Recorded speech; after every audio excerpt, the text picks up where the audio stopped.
नमस्कार, आपके साथ मैं हूं सबीना तामंग देशमुख। नंबर 1 चैनल के नंबर 1 शो कच्चा चिट्ठा में आप सभी का स्वागत है। कच्चा चिट्ठा की शुरुआत आज की सबसे बड़ी खबर से। दक्षिण अफ्रीका ने इजरायल से अपने राजदूत और बाकी राजनयिकों को वापस बुला लिया। इजरायल और गाजा के बीच महायुद्ध को अब 1 महीना पूरा हो गया और गाजा से अपडेट यह है कि इजरायल की सेना अब इतनी अंदर घुस गई कि उसने गाजा पट्टी को 2 हिस्सों में काट डाला। सवाल यह है कि अब हमास आगे करेगा तो क्या कुछ करेगा।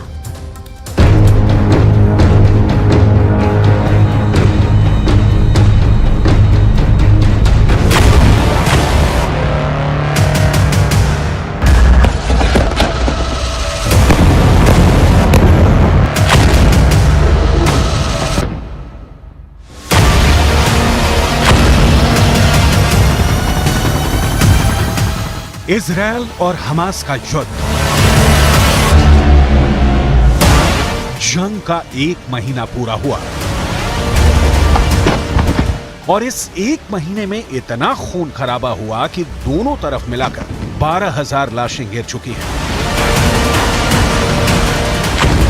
अब इजरायल का ऐसा हमला कि गाजा को काट दिया हाफ और हमास का किस्सा 100% साफ।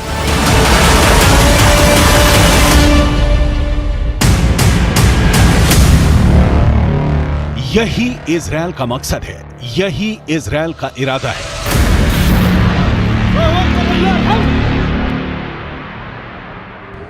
इजरायल का ग्राउंड ऑपरेशन बता रहा है कि अब उसने गाजा को 2 हिस्सों में बांट दिया है।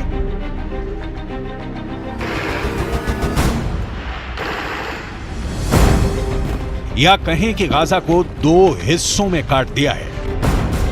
एक तरफ उत्तरी गाजा, जिसको चारों तरफ से इजरायल की सेना ने घेर लिया है। अंदर बहुत खतरनाक युद्ध जारी है।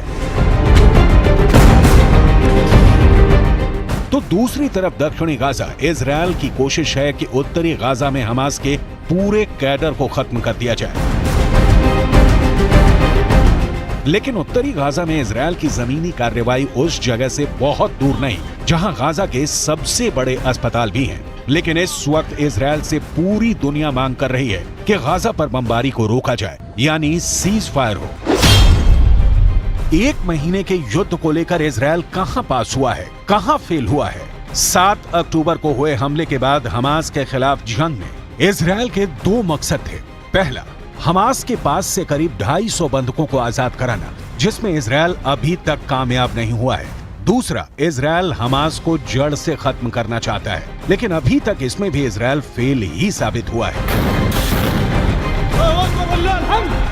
תדעו שיש דבר אחד שאנחנו לא נעשה. לא תהיה הפסקת אש בלי החזרת חטופינו.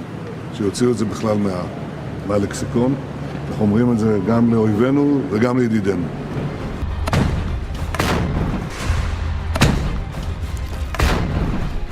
अमेरिका भले ही खुलकर इजरायल के हमलों का विरोध नहीं कर रहा है, लेकिन हकीकत यह है कि वो भी सीज फायर चाहता है। ऐसे में अब तक इजरायल को सिवाय हमास के कुछ कमांडरों के मारे जाने, बंकर तबाह करने से और ज्यादा कुछ हासिल नहीं हुआ है। उत्तरी गाजा में इजरायल के टैंक घूम रहे हैं, जरा सी हरकत पर बमबारी कर रहे हैं।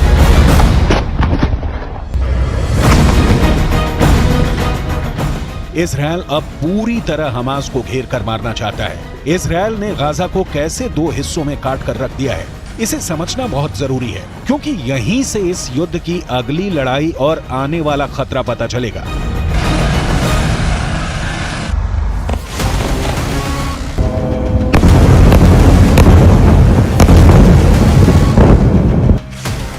इजराइल ने ठान ली है कि गाजा का नामो निशान मिटा देगा। गाजा के नक्शे में अगर आप देखेंगे तो उत्तरी इलाका ये गाजा है और यहां पर आप इजराइल देखेंगे, उधर मेडिटेरियन सी है।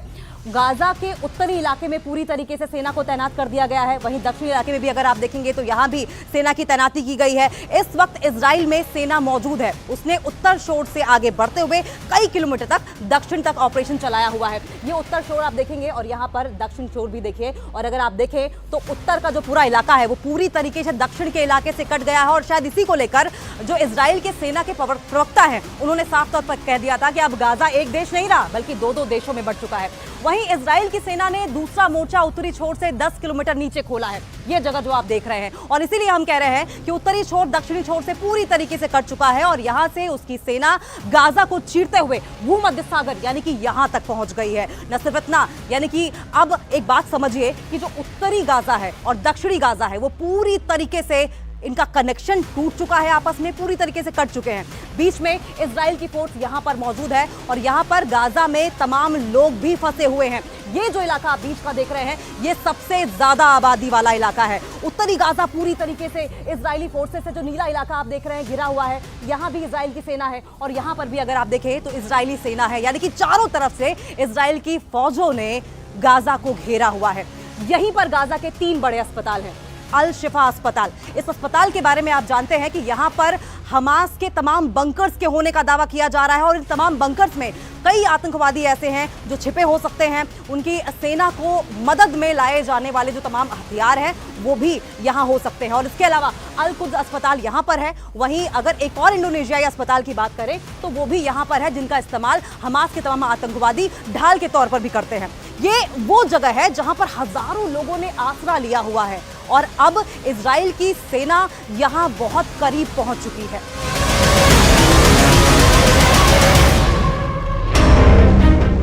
लेकिन इजरायल का दावा है कि इन अस्पतालों में हमास के अड्डे हैं, इसलिए वो आसपास हमास के अड्डों को टारगेट कर रहा है।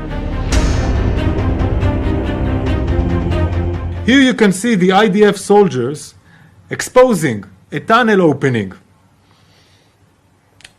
This is part of an operation, a ground operation that was conducted on the hospital, then revealed a tunnel that was being used for terror infrastructures in the Qatari hospital. If it wasn't enough, this tunnel, if it wasn't enough that we exposed the tunnel under the hospital, the terrorists also shoot at our soldiers from within the hospital. इन्हीं अस्पतालों के बीच Israel बमबारी तेज हो गई है। Israel अब इन अस्पतालों के आसपास लगातार बमबारी कर रहा है।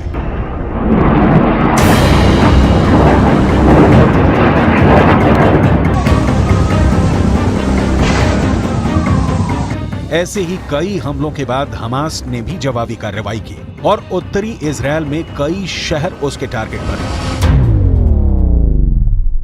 रात हो या दिन 24 घंटे लगातार गाजा पे हमले जा रहे हैं आईडीएफ के, और एक बहुत बड़ा हमला हुआ है। न्यूज 18 इंडिया इस वक्त गाजा बॉर्डर पे मौजूद है इजराइल की तरफ, और वहां से आपको एक बड़े हमले की तस्वीर आपको दिखा रही है। इस समय देख सकते हैं आप उत्तर गाजा में शायद जबालिया या बेट हनून है, उसी का इलाका है, उसी के आसपास का, वहां एक बहुत बड़ा हवाई हमला किया गया है। धमाके लगातार हो रहे हैं, लेकिन ये बड़ा हमला हुआ और एक ही नहीं, उसके बगल से एक दूसरा गुबार भी उठता हुआ हमें दिख रहा है।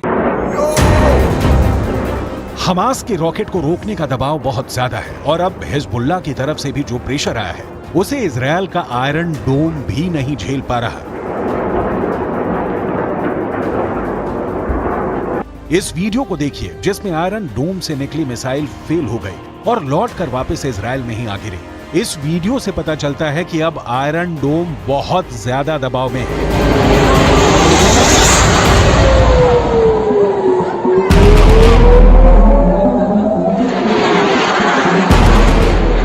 आयरन डोम 24 घंटे काम कर रहा है, लेकिन ये भी एक मशीन है और मशीन भी थक जाती है।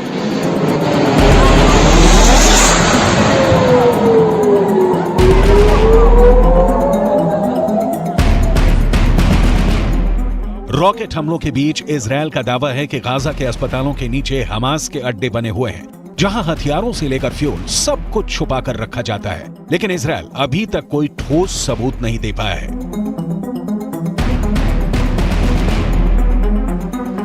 Hamas is hiding behind hospitals.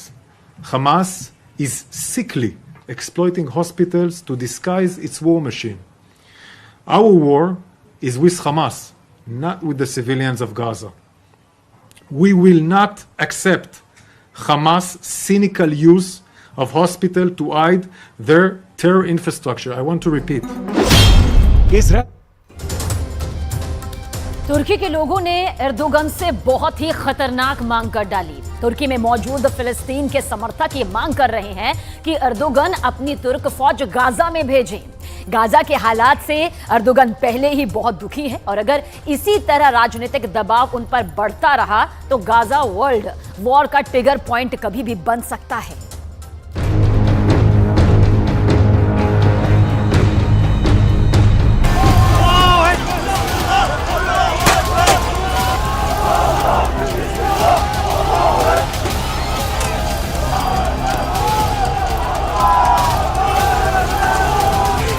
तुर्की की जनता सड़कों पर उतर आई है।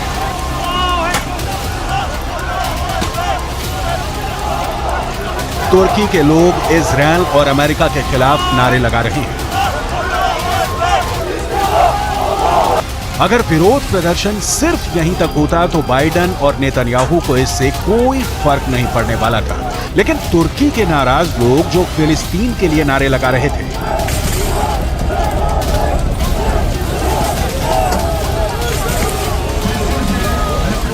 तुर्की के दक्षिण में मौजूद अदाना एयरबेस पर पहुंच गए, जो अमेरिका का सैन्य अड्डा है और दावा किया जाता है कि यहां पर 50 की संख्या में एटम बम रखे हुए हैं। ये विरोध प्रदर्शन अदाना की सड़कों पर भी हो सकता था, लेकिन क्या जानबूझकर परमाणु बम वाले ठिकानों पर भीड़ का हमला करवाया जा रहा है?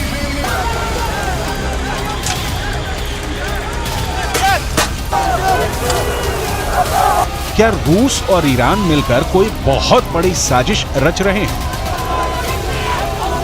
या फिर इन परमाणु अड्डों पर कब्जा करके अमेरिका या फिर इजरायल के लोग नुकसान पहुंचाना चाहते हैं? यहां बहुत जबरदस्त विरोध प्रदर्शन हुआ है। साथ ही प्रदर्शनकारियों के नेता ने अमेरिका और इजरायल को चेतावनी भी दी है। Değerli kardeşlerim, biz burada Gazze'deki kadın ve çocuklar için masada elimiz güçlensin diye geldik. Gazze'deki kadın ve çocuklar için ara bir anlaşma yapılacak ve çocuklarla kadın çıkarılacaktı. Şimdi bunu yapanlar Gazze'deki kadın ve çocukların ölümüne sebep olacaklar. Hiç farkında değiller. खास बात यह है कि तुर्की के सिर्फ Adana ही नहीं बल्कि और भी कई शहरों में अमेरिका के खिलाफ विरोध प्रदर्शन हो रहे हैं, क्योंकि अमेरिका के विदेश मंत्री एंटनी ब्लिंकन तुर्की दौरे पर हैं और वो किसी तरह इजरायल और तुर्की के बीच बिगड़ते रिश्तों को संभालने की कोशिश में लगे हैं। लेकिन तुर्की के अंदर जहां से अमेरिका के विदेश मंत्री एंटनी ब्लिंकन का दौरा होना था, वहां पर हमास के प्रवक्ता अबू उबैदा की तस्वीरें लगाई गई थी ताकि अमेरिका को ये बताया जा सके कि आखिर तुर्की के लोग क्या चाहते हैं।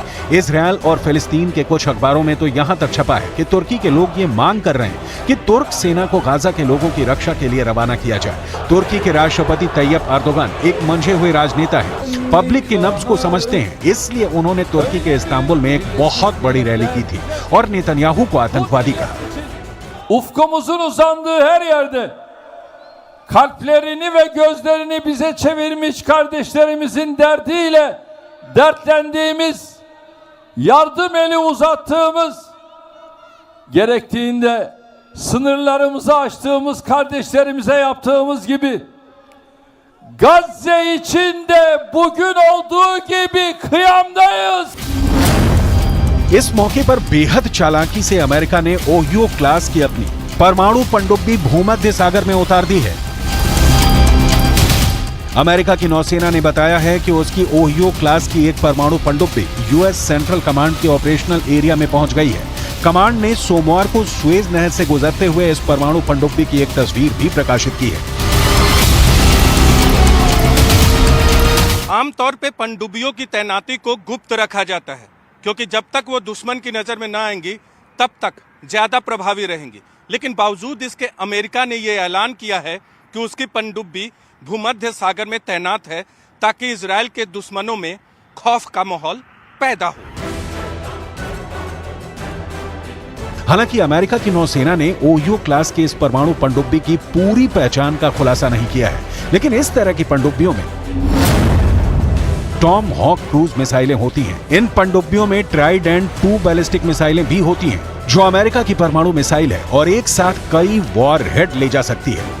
अमेरिका की ताकत को तुर्की के राष्ट्रपति एर्दोगन भी जानते हैं और समझते हैं, और तुर्की नाटो का सदस्य भी है। लेकिन गाजा में जो हो रहा है उससे तुर्की के राष्ट्रपति एर्दोगन काफी ज्यादा दुखी है।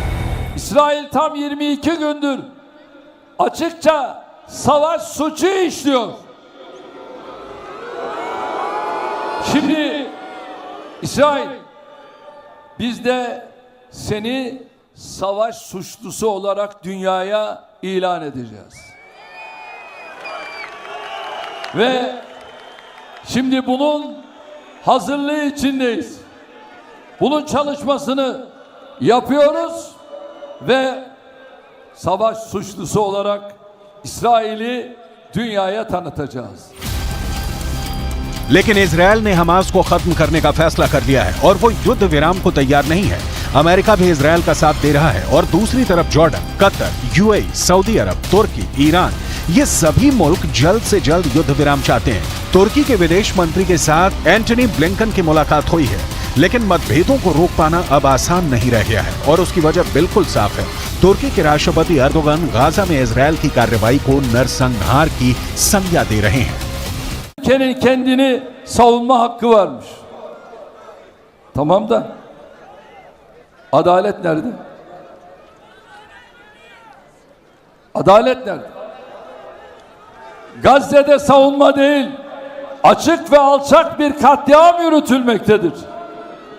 Gazze halkını bir silah gibi kullandıkları açlıkla, susuzlukla, yakıtsızlıkla, sağlık hizmetlerini çökerterek topluca yok etme peşindeler. दूसरी तरफ एंटनी ब्लिंकन ने इराक का भी दौरा किया है। इराक का दौरा अप्रत्याशित है क्योंकि इसकी पहले कोई योजना ही नहीं थी, लेकिन माना जा रहा है कि इराक के प्रधानमंत्री अल सुदानी से मिलने का फैसला ब्लिंकन ने इसलिए किया क्योंकि इराक और सीरिया के एयरबेस पर लगातार हमले हो रहे हैं। इराक और सीरिया में मौजूद ईरान के फंड से चलने वाले संगठनों ने 17 अक्टूबर से अब तक अमेरिका के सैन्य ठिकानों पर करीब 35 हमले किए हैं। माना यह जा रहा है कि एंटी ब्लिंकन ने इराक के प्रधानमंत्री अल सुदानी के जरिए ईरान को संदेश भेजा है, क्योंकि ब्लिंकन से मुलाकात के फौरन बाद अल सुदानी ईरान गए हैं और उन्होंने वहां अमेरिका की तरफ से ईरान को ये बताया है कि अगर सीरिया और इराक में अमेरिका पर हमले नहीं रुके तो ईरान को इसकी भारी कीमत चुकानी पड़ेगी। हालांकि ईरान का रुख नरम होता नहीं दिख रहा है, क्योंकि ईरान के रक्षा मंत्री अशीत यानी ने कहा है कि अगर युद्ध विराम नहीं हुआ तो अमेरिका को बहुत बड़ा झटका झेलना पड़ सकता है। दूसरी तरफ इजरायल ने ये रणनीति बनाई है कि वो 7 अक्टूबर को हुए आतंकी हमले की तस्वीरें पूरी दुनिया को दिखाएगा, ताकि उसके खिलाफ दुनिया में बन रहा माहौल कामयाब ना हो पाए। तुर्की के राष्ट्रपति इतने ज्यादा नाराज हैं कि उन्होंने अपना राजदूत भी इजरायल से बुला लिया है। तुर्की के विदेश मंत्रालय ने अपना राजदूत वापस बुलाते हुए ये कहा कि अब नेतन्याहू इस लायक नहीं कि उनसे बात की जाए। तुर्की के राष्ट्रपति के इन बयानों से समझा जा सकता है कि तुर्की के अंदर इस वक्त गाजा पर किस तरह की उथल पुथल मची हुई है।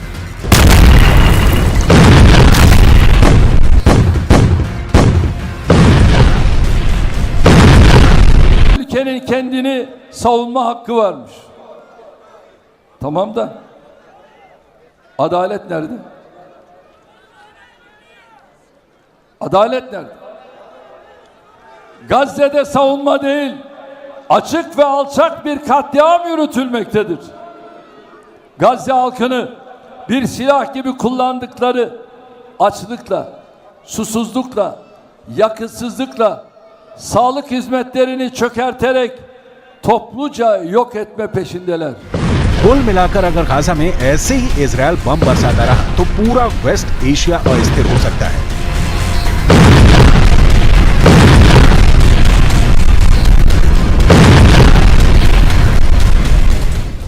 गाजा में चल रही बमबारी के बीच व्लादिमीर पुतिन ने बहुत बड़ा एक्शन लिया। रूस ने अपनी न्यूक्लियर पावर से लैस बुलावा मिसाइल का परीक्षण कर नई खलबली बहुत तेजी के साथ मचा दी। कहा जा रहा है कि पुतिन की इस बुलावा मिसाइल के टारगेट पर एक नहीं बल्कि 3 देश हैं।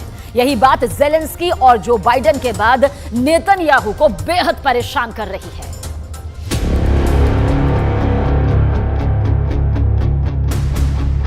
Боевая тревога, ракетная атака. Боевая тревога, ракетная атака. 3, 2, 1. Линия старта.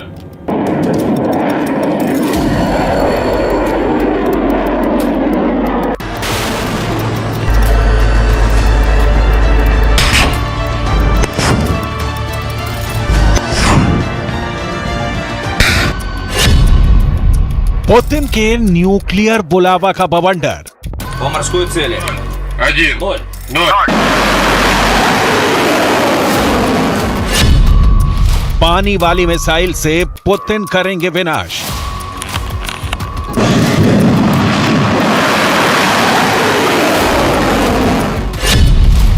पुतिन का मोस्ट डेंजरस हथियार फायर।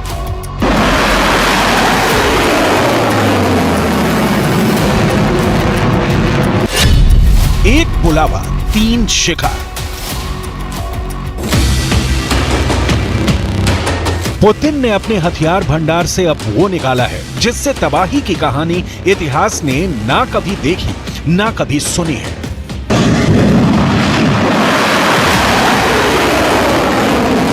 Боевая тревога, ракетная атака.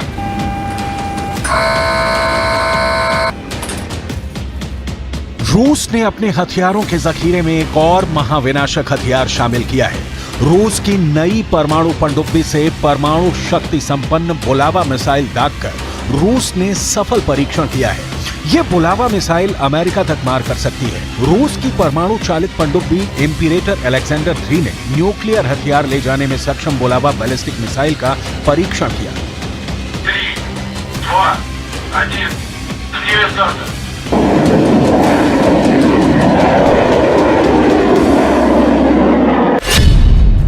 रूसी रक्षा मंत्रालय ने एक बयान में कहा कि पनडुब्बी से बैलिस्टिक मिसाइल दागना टेस्ट का अंतिम चरण है, जिसके बाद इसे नौसेना में शामिल करने का निर्णय लिया जाएगा।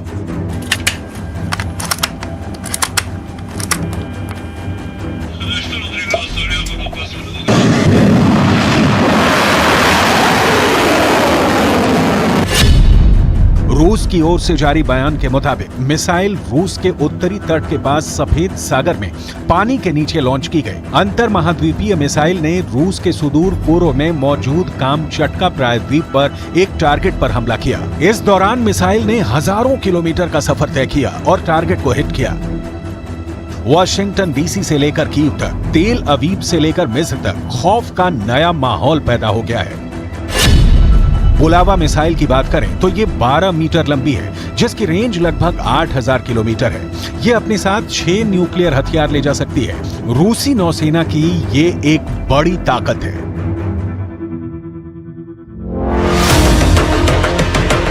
छह न्यूक्लियर बम यानी 6 शहरों की तबाही। और जाहिर है ये शहर सिर्फ यूक्रेन के नहीं होंगे, इसकी जद में अमेरिका के शहर भी हैं।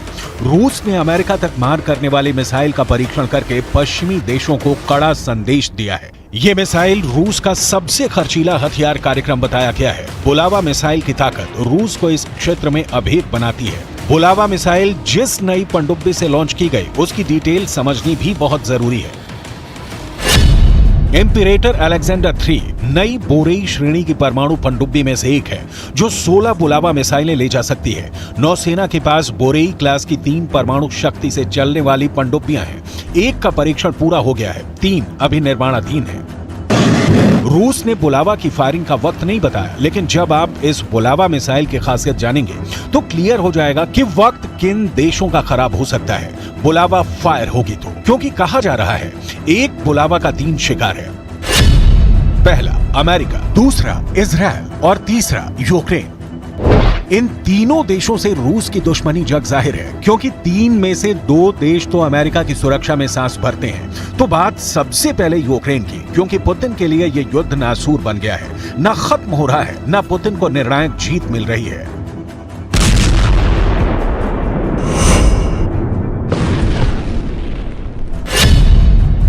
बुलावा का टारगेट नंबर 1 यूक्रेन। कभी रूस तो कभी यूक्रेन जंग फंस गई है। रूस इस युद्ध का जल्दी से जल्दी फैसला चाहता है, लिहाजा जिसकी आशंका दुनिया के कई एक्सपर्ट जता चुके हैं कि इन हालात में पुतिन परमाणु गिराने की सोच सकते हैं। बुलावा जैसी मिसाइलें इस दौरान सबसे कारगर साबित होंगी।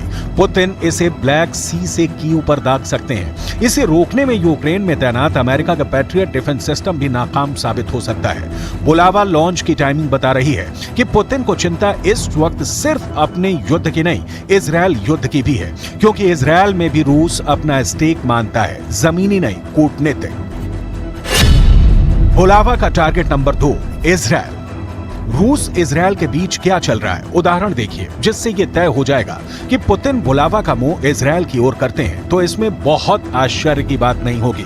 रूस इजरायल के कट्टर दुश्मन हिजबुल्लाह को मिसाइल डिफेंस सिस्टम दे रहा है। ये सिस्टम हिजबुल्लाह हमास को सप्लाई करता है, तो इजरायल को गाजा के विनाश की दूसरी स्क्रिप्ट लिखनी होगी।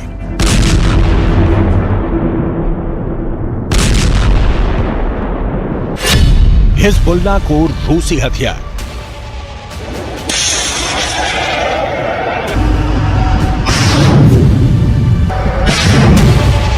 Panjshir missile defence system Israeli ballistic मिसाइलों और हाइपरसोनिक मिसाइलों को भी मार कर गिरा सकता है।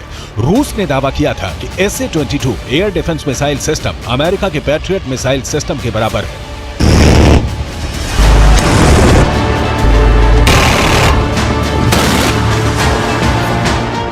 के पास कई सारी एयर डिफेंस मिसाइल सिस्टम है, लेकिन हम बात करेंगे SA-22 की। SA-22 air defence missile system रूस में ही मौजूद दूसरे कई एयर डिफेंस सिस्टम की तुलना में कई गुना ज्यादा बेहतर है। इसकी खासियत दरअसल आपको भी जाननी जरूरी है। SA-22 air defence missile system को असल में पंतशीर के नाम से जाना जाता है। इसकी और क्या क्या तकनीकी खासियतें हैं वो भी हम आपको यहां पर समझाएंगे, लेकिन पंतशीर के नाम से इसको फिलहाल जाना जाता है। और ये एक सेल्फ प्रोपेल्ड मीडियम रेंज सतह से हवा में मार करने वाला एक ऐसा घातक मिसाइल सिस्टम है जिसका इस्तेमाल एंटी एयरक्राफ्ट आर्टिलरी सिस्टम के तौर पर भी किया जाता है। और ये मात्र 4 से 6 सेकंड में ही टारगेट को पहचान कर उसकी तरफ मिसाइल दाग देता है, यानी कि उसको वहीं पर कुछ ही सेकंड में ये उसको पता करके ध्वस्त कर सकता है। इसके कुल मिलाकर 6 वेरिएंट्स हैं जिनका इस्तेमाल रेंज और स्पीड के मुताबिक किया जाता है। इसकी रेंज 15 से लेकर 75 किलोमीटर तक होती है। और इस सिस्टम की एक और बड़ी खासियत यह है कि ये -50 डिग्री सेल्सियस तापमान में भी काम कर सकता है। और यही इसकी तमाम खासियतें हैं जो इसको और ज्यादा बेहतर बनाती हैं। खासतौर पर इसको पंतशीर के नाम से जाना जाता है। उसकी रेंज आपने समझी कितनी ज्यादा खास है, और साथ साथ -50 डिग्री सेल्सियस अगर तापमान है तो भी ये काम कर सकता है।